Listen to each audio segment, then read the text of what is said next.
Hi, welcome to this edition of Design Tips by Joa Designs. In this session, we will be going through tips and tricks to get you started on SolidWorks.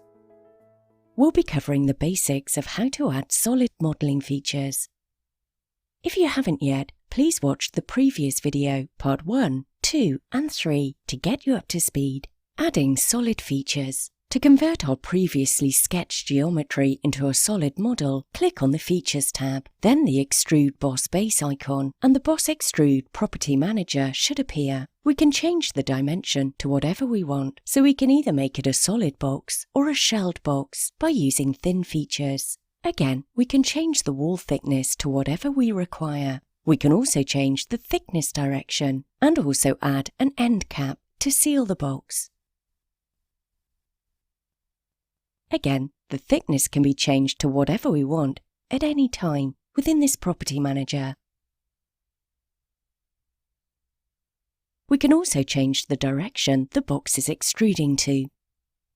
It's currently blind positive to the top plane. We can change that to mid-plane at any time.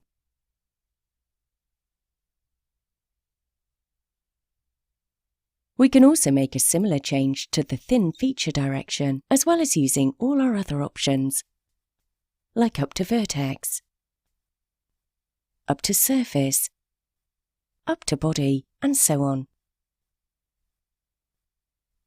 For now, we'll return it to blind. Once you're happy with the size, press the green tick to accept your changes, and we now have an enclosed box.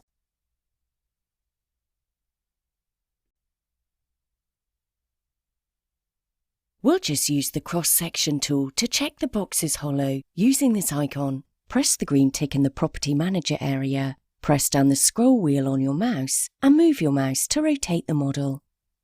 Press spacebar and select your isometric view to correct the orientation of the model.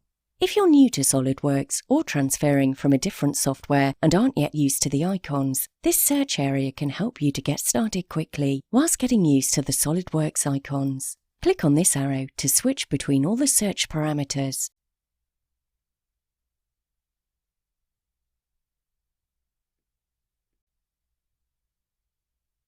We'll return back to search commands.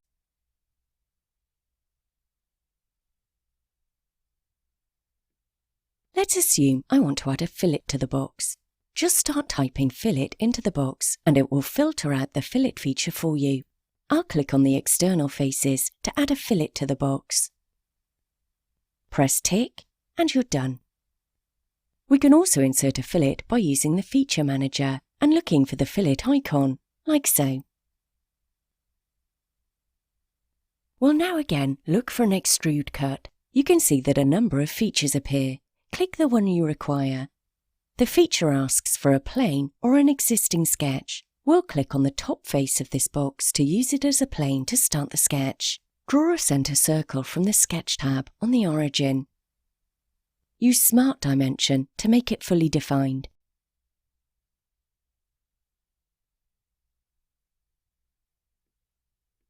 Now back to features. Extrude cut. Select through all, and you're done. You can see that the search command can be very powerful, especially for users who are new to SolidWorks, so as long as you know the name of the feature you want to apply, the search command will help you find it. This can help you save time whilst getting used to the SolidWorks icons and user interface. Thank you for watching our final edition of Getting Started with SolidWorks by Joa Designs. Make sure you subscribe to our channel so you don't miss a single video, and share this video if you found it useful. Thanks again for watching. See you soon.